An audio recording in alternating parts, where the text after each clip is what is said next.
नमस्कार विद्यार्थी मित्रांनो, स्वागत आहे तुम्हा सर्वांचं आपल्या यूट्यूब चॅनलवरती। विद्यार्थी मित्रांनो, जलसंपदा विभागाकडून अतिशय महत्त्वाची अपडेट प्रसिद्ध करण्यात आलेली आहे नाशिक परिमंडळ या मार्फत। विद्यार्थी मित्रांनो, व्हिडिओ शेवटपर्यंत पहा विदाउट स्किप करता, जेणेकरून तुम्हाला ज्या काही नियुक्ती संदर्भात काही अपडेट आलेले आहेत का ते आपण या व्हिडिओच्या माध्यमातून जाणून घेणार आहोत।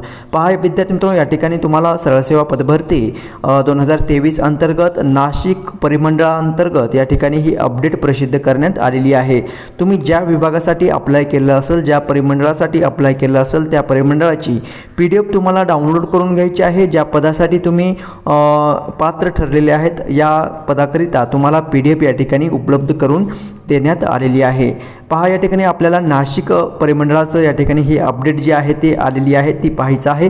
अधीक्षक अभियंता दरवाजे मध्यवर्ती संकल्पचित्र संघटना व परिमंडळीय अधिकारी नाशिक परिमंडळ नाशिक यांच्यामार्फत दिनांक 4/8/2024 रोजी या ठिकाणी ही अपडेट जी आहे ते तुम्ही पाहू शकता। वरिष्ठ वैज्ञानिक सहाय्यक काल संध्याकाळी या ठिकाणी ही अपडेट आलेली आहे। वरिष्ठ वैज्ञानिक सहाय्यक गट ब राजपत्रित या पदाचा निवड यादी तुम्ही पाहू शकता। तसंच अपात्र उमेदवारांच्या नावाची यादी देखील तुम्ही पाहू शकता।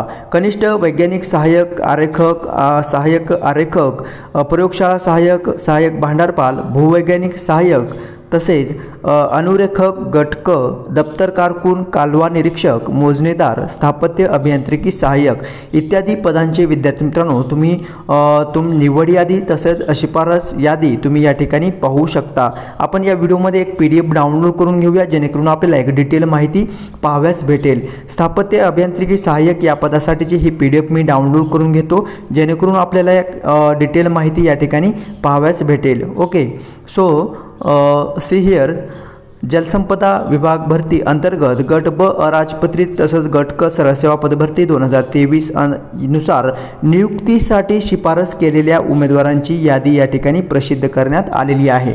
अर्थातच विद्यार्थी मित्रांनो, बरेचसे कमेंट्स तुमचे येत आहेत, सर नियुक्ती कधीपर्यंत भेटेल, त्या नियुक्ती संदर्भात देखील आपण या व्हिडिओमध्ये डिस्कस करणार आहोत। सो पहा, स्थापत्य अभियांत्रिकी सहाय्यक अर्थात सिव्हिल इंजिनिअरिंग असिस्टंट या पदासाठीची या ठिकाणी PDF जी आहे ते प्रसिद्ध करण्यात आलेली आहे।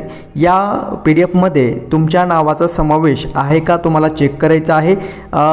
चेक करताना तुम्हाला तुमचं merit number, application sequence number, candidate name तसंच कोणत्या कॅटेगरीमधून कॅन्डिडेटने फॉर्म भरलेला आहे त्याचा उल्लेख तसंच तुम्हाला मिळालेले मार्क्स या ठिकाणी तुम्ही पाहू शकता आणि तुमचं सिलेक्शन कोणत्या प्रवर्गातून झालेलं आहे ते तुमच्या नावाच्या समोर या ठिकाणी मेन्शन करण्यात आलेलं आहे। ठीक आहे, सो अशा पद्धतीनं तुम्हाला चेक करायचं आहे आणि नंतर काही महत्त्वाच्या इन्स्ट्रक्शन देखील या ठिकाणी देण्यात आलेल्या आहेत। त्या इन्स्ट्रक्शन अत्यंत महत्त्वाच्या आहेत नियुक्ती संदर्भाचे। ठीक आहे, सो पहा विद्यार्थी मित्रांनो, जे काही शासन निर्णय आहे 4 मे 2022 नुसार उमेदवारांच्या निवड यादी तसंच प्रतीक्षा यादी दिनांक 15/7/2024 आणि 20/7/2024 मध्ये कागदपत्रे पडताळणी केलेल्या उमेदवारांमधून काही प्रवर्गाचा पर्याप्त प्राप्त उमेदवार उपलब्ध न झाल्याने आवश्यकतेनुसार अशा पदांकरिता निवड यादी तसेच प्रतीक्षा यादी पुन्हा पडताळणीसाठीचा कार्यक्रम निश्चित करून शासनाने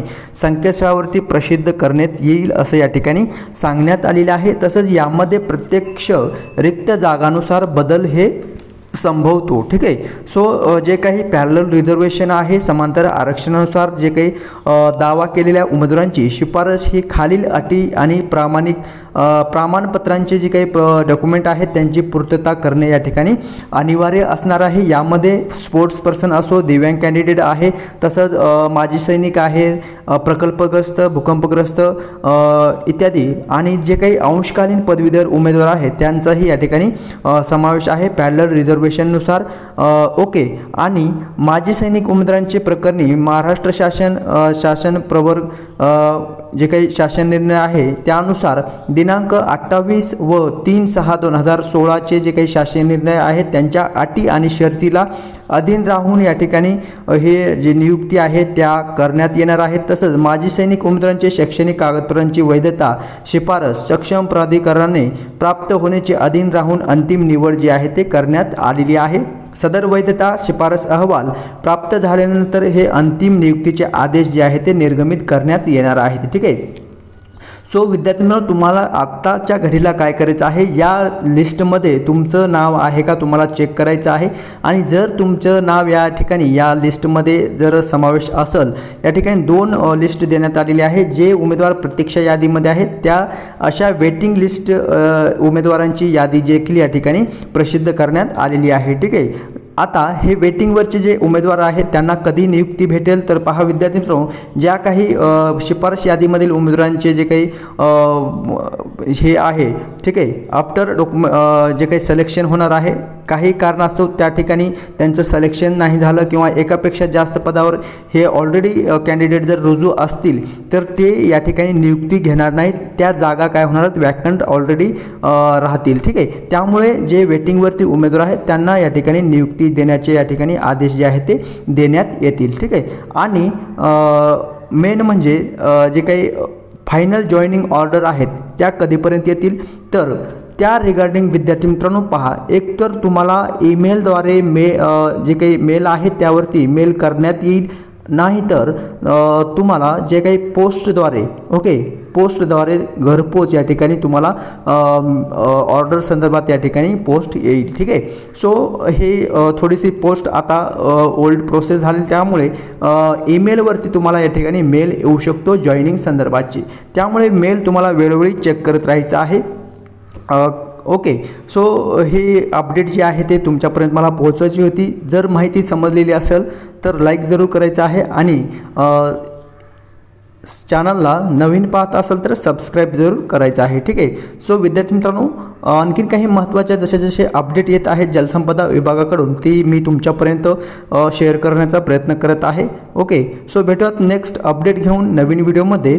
धन्यवाद।